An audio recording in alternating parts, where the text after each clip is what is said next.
All right, everybody, we are back for the RotoWire Rundown. I'm, of course, Keith Stewart from Read the Line. Alongside me, my counterpart in crime, Mr. Len Hochberg, senior golf writer over at RotoWire. It's a big week. It's a big 2 weeks coming in golf. Now, I know most of you are just getting jacked up for the Ryder Cup, but they do have the Solheim Cup this week for the LPGA's finest. And I know you're in tune with all of this, Len, so I got to ask you a quick question before we get into the rundown, right?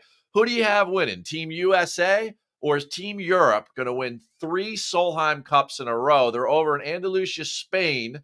I know you're a big, probably Mediterranean Sea guy, in the off season, you like to travel. So, who do you have over there near the Rock of Gibraltar? Well, Keith, good morning. Good to see you. The thing is that the Solheim Cup should not be played this week. I mean, we really are talking about the Ryder Cup, and most people are concentrating on the Ryder Cup, so it's unfortunate.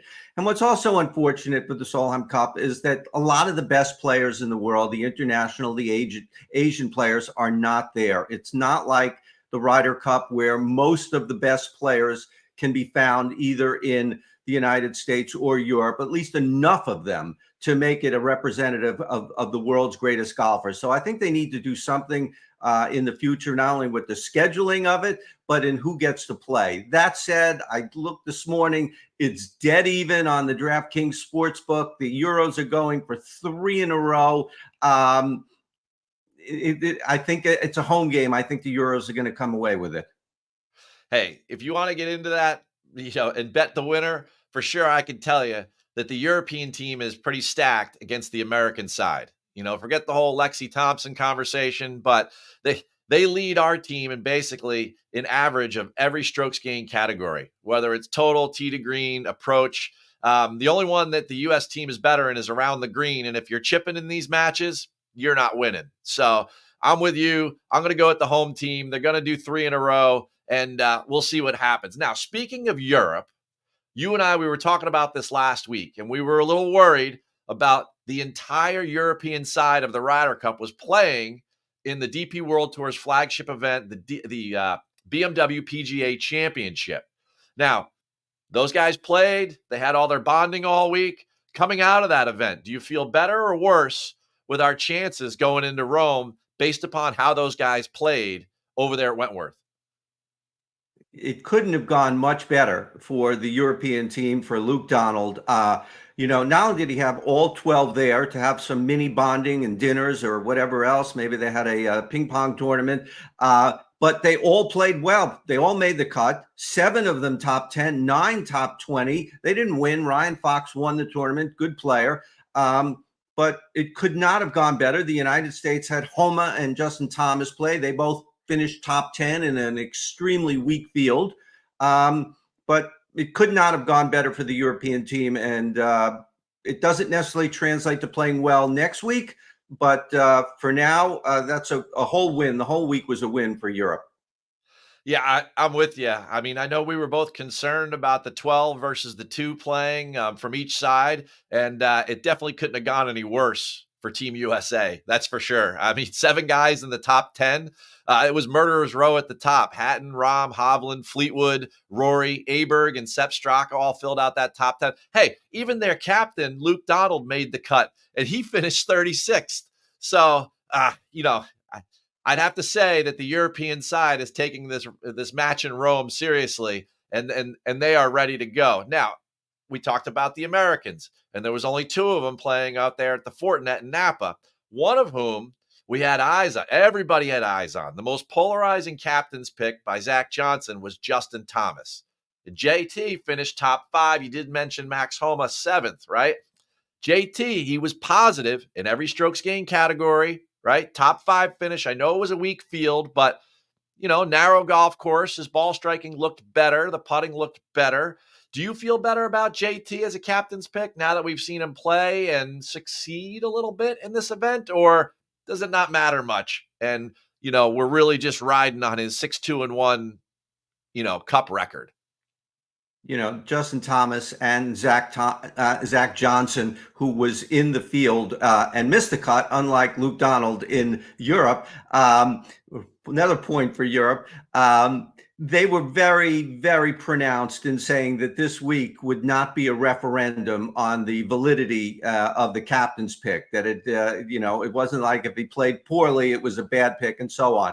But my gosh, if he would have missed the cut, it would have been, I don't know, it would have been just DEFCON 2 or something for the Ryder Cup team going into to Italy. So huge, huge sigh of relief for everyone involved that Justin Thomas not only made the cut, but played well. Yes, it was a weak field. You can only beat who you're there against. And he played pretty well. Didn't have a great Sunday, but really, really big moment for Justin Thomas to carry some momentum over to Italy.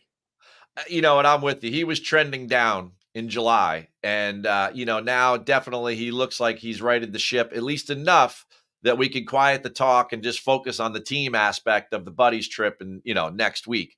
Now, speaking of which, since, we love to speculate on all this stuff, how about all of our eyes for Team America now shift over to Chicago to Rich Harvest Farms? Yes, there's a live golf event this week.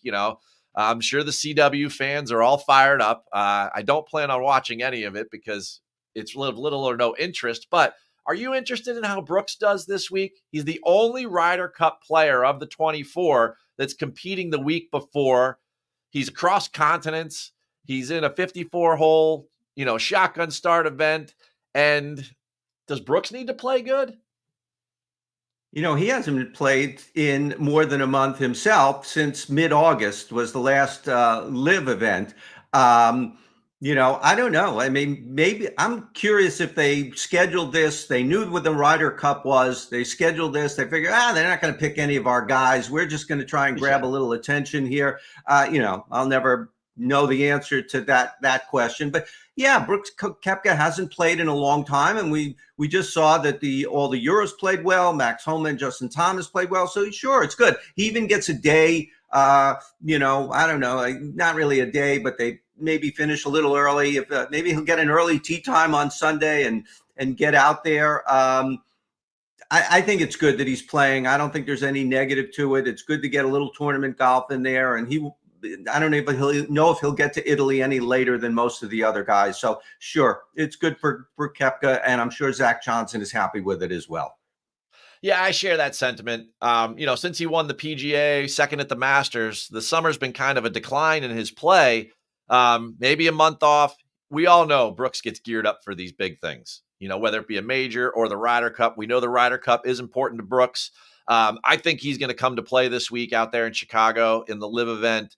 I was way more concerned about JT than I ever was about Brooks showing up and playing well and being Brooks and being that guy. I know that JT would bring the personality, but I think now JT is even going to feel a little bit more confident that through a 72-hole stroke play event, he got the job done. So I'm with you there.